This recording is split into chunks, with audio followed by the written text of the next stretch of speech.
집값 얘기 좀 다시 해보겠습니다. 오늘은 건국대 심교원 교수님 전화로 연결을 해서 얘기 좀 들어보겠습니다. 교수님 안녕하세요. 네, 안녕하세요. 예, 작년에 서울 집값 무지 올랐네요. 네, 무지 올랐습니다. 어떻게 보세요, 이유를?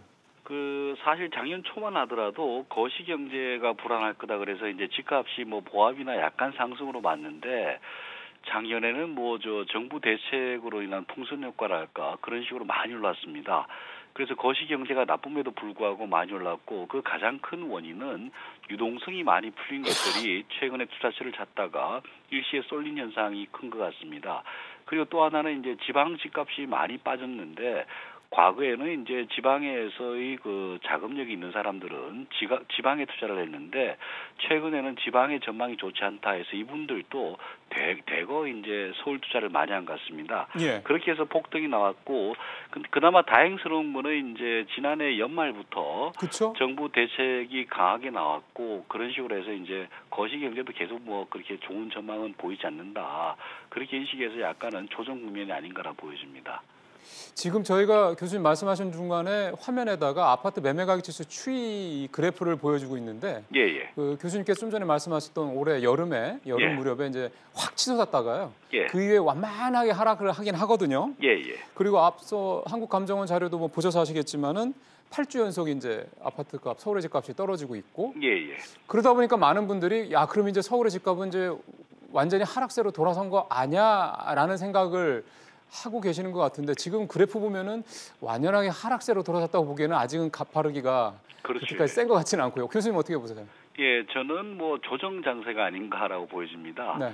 특히 이제 대도시 집값은 그렇게 이제 경제 충격이나 외부 경제 옛날 IMF라든가 금융위기 이런 식으로 큰 충격이 오면은 장기간 하락한 적이 있는데 그 외에는 이제 조정을 보이고 재차 상승하는 모습을 많이 보여줍니다. 특히 이제 대도시 중에서도 서울 같은 경우에는 그렇고요. 지방 대도시라든가 지방의 유명한 관광 도시라든가 이런 것들은 장기적으로 봤을 때는 상승하는 가능성이 높다. 그리고 이제 선진국을 대상으로 한 연구들을 보게 되면은 중장기적으로 물가 상승률보다는 약간 상회하는 상승률을 지난 한 100년 또는 300년 동안 보여줬다. 이런 측면을 봤을 때는 지금의 조정세는 조정세로 볼 수가 있고 네. 그리고 이제 좀 지나면 재차 상승하지 않을까. 그래요? 이런 조정이라는 게 이제 언제까지 가느냐가 굉장히 궁금한데 그렇죠. 근데 그것들이 이제 정확하게 알 수는 없고요. 그 과거 사례를 봤을 때하고 선진국 사례를 봤을 때 금융위기라든가 외부적 충격이 크다. 그러면은 이제 3, 4년까지 조정이 가기도 하고 그런 충격이 없고 그냥 자연스러운 사이클상 조정이다. 그리고 우리 경제가 재차 상승한다라고 봤을 때는 이 조정세는 한 1년 내로 이렇게 조정이 마무리되는 경우도 많았습니다.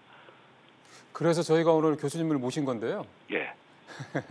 그래서 이 조정이 얼마나 갈 것 같으세요? 교수님 개인적인 판단은? 저는 개인적으로는 적어도 한 1년 이상은 가지 않겠는가라고 판단합니다. 예. 가장 중요한 거는 이제 거시 경제입니다. 예. 집값 자체, 부동산 시장 자체의 사이클이 있긴 하지만은 우리나라에서만 32년 정도 조사를 해봤는데 해보면 이제 외부 경제에 대한 영향이 좀 크지 않느냐.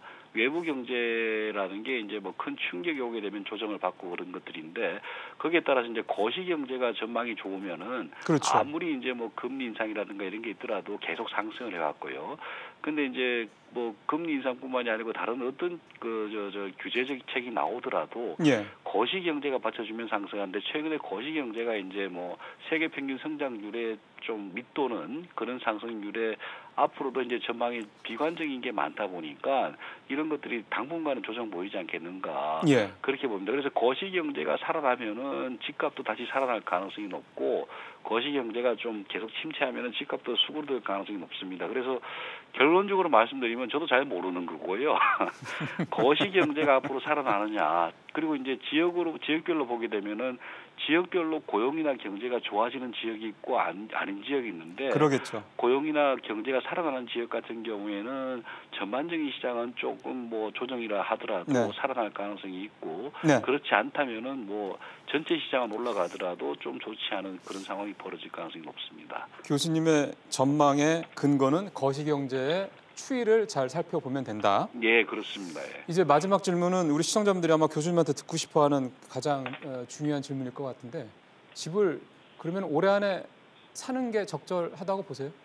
저는 올해 안에 사는 건 좀 무리가 아닌가라고 판단됩니다. 물론 기존 주택하고 청약하고 이제 좀 나눠서 말씀해 줍니다. 예, 그냥 기존 주택 같은 경우에는 좀 무리인 것 같고요. 굳이 기존 주택을 사야 된다. 내 조건 자체가 청약이 불가능하면은 그렇게 고민할 수도 있겠는데 그런 분들은 아주 장기적 시점에서 내가 거주하겠다. 그러면은 뭐 올 연말이나 좀 조정을 겪고 나서 뭐 구매하는 것도 좋아 보이고요. 무주택자라든가 이제 실소유자 같은 경우에는 앞으로도 이제 분양 물량들이 계속 나오기 때문에 그쪽을 대기하는 게 오히려 좋지 않겠느냐 이렇게 보입니다. 감사합니다, 교수님. 예. 오늘 말씀 잘 들었습니다. 네.